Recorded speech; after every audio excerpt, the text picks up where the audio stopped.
Hi guys! Welcome ulit sa tutorial ko. So for today's video ay magsasagot naman tayo ng trigonometry na problem. So this problem pala comes from our review last year, I think.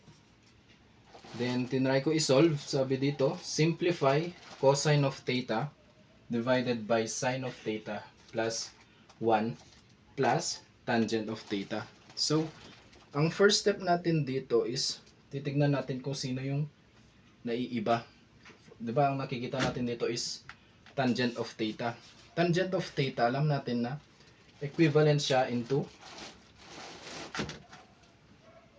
sine of theta all over cosine of theta.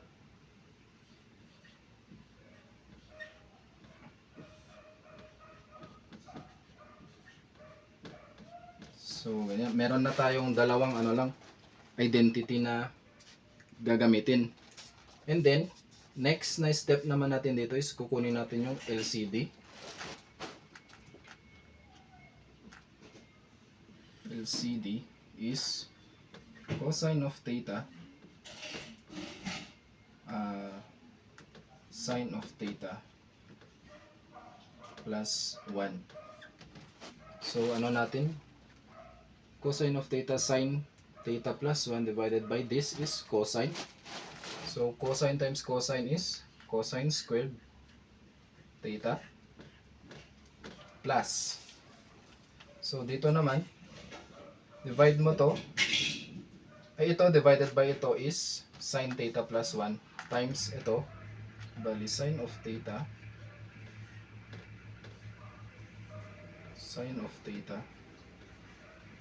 plus 1.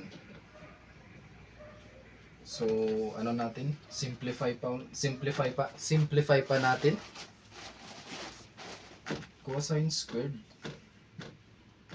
of theta plus sine theta times sine theta is sine squared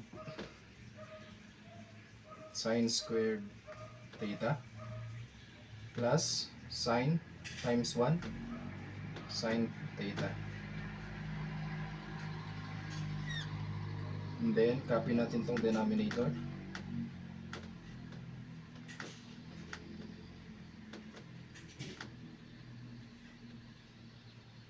Theta plus 1.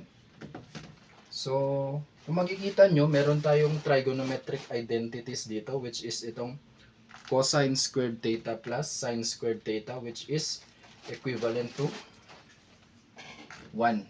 Diba? Sine squared theta plus cosine squared theta is 1. 1 plus, so matitira sine theta all over cosine of theta sine theta plus 1. So kung makikita nyo, di ba, itong numerator, itong nasa numerator, same lang dito, di ba?